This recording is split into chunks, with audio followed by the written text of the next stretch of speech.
আচ্ছা, আপনাদের কি কখনো মনে হয় যে আমার এই জন্মটা ঠিক কততম জন্ম, বা এর আগেও কি আমার কোনো জন্ম হয়েছিল, বা আমি কিভাবে তাড়াতাড়ি মোক্ষ লাভ করতে পারি? কিভাবে বুঝবেন যে এই ব্যক্তি আগেও অনেক জন্ম পার করে এসেছে, যার কারণে সে বারবার কি কি ফল প্রাপ্ত হচ্ছে? যেরকম ধরুন, আমাদের জন্মকুণ্ডলী আমরা জন্মের সময়, তারিখ, বার এবং স্থান অনুযায়ী যে কুণ্ডলী বা কুষ্টি তৈরি করি, সেই কুষ্টিতে কিন্তু আমাদের একটা ডিগ্রি বা অক্ষাংশ দেওয়া থাকে, যার সর্বাধিক মাপ থাকে হচ্ছে 30 ডিগ্রি। তো সেইখানে যদি আপনার 20-এর উপরে যদি 2-3টা ছকেরও বেশি যায়, তাহলে বুঝতে হবে যে এর আগে আপনি অনেক জন্মগ্রহণ করেছেন, বা এর আগে আপনি অনেকবার জন্মগ্রহণ করে আপনার জীবনে কিছুটা সময় অতিবাহিত করে ফেলেছেন। এই ধরনের মানুষকে কি করে আপনি দেখে বুঝবেন, বা আপনি নিজেকে কি করে চিনবেন?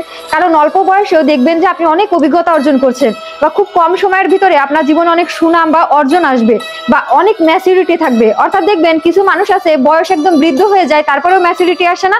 আবার কিছু মানুষ দেখবেন খুব অল্প বয়সে তার ভিতরে জ্ঞান বুদ্ধি ম্যাচুরিটি বা বিবেক বুদ্ধি সবকিছু অনেক বেশি থাকে। তো এই সব মানুষ কিন্তু আসলে যে মোক্ষ প্রাপ্তি বা তার যে জন্ম শেষের দিকে, সেটা বোঝা যায়। এই জন্য আপনি কিন্তু তখন জেনে যাচ্ছেন যে আপনার এই জন্মটা ঠিক কতটা শেষের দিকে।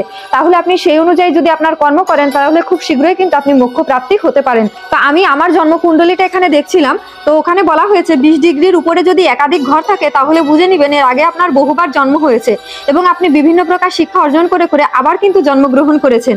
তো সেখানে আমার এখানে দেখবেন যে 26 ডিগ্রি, তারপরে 20 ডিগ্রি, 26 ডিগ্রি, 22 ডিগ্রি, 23 ডিগ্রি, এরকম করে কিন্তু অনেকগুলো আছে। তার মানে বোঝা যাচ্ছে যে এর আগে কিন্তু আমি অনেকবার জন্মগ্রহণ করেছি।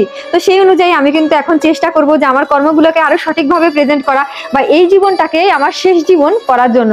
কারণ আমরা কবে কখন মারা যাব সেটা জানি না, তাই সবসময় আমাদের মৃত্যুর জন্য প্রস্তুত থাকতে হবে। তো যারা জন্মকুণ্ডলী বানাননি তারা বানাতে পারেন চাইলে, এবং বানিয়ে কিন্তু এরকম একটা পেজ পাবেন। ওইরকম পেজের ভিতরে কিন্তু ডিগ্রি অনুযায়ী আপনি জানতে পারবেন যেটা আপনার কততম জন্ম, বা এর আগে আপনার কোনো জন্ম হয়েছে কিনা। অর্থাৎ এর আগে যে আমার অনেকবার জন্ম হয়েছে সেটা কিন্তু এটা দেখেই বোঝা যাচ্ছে। রাধে রাধে।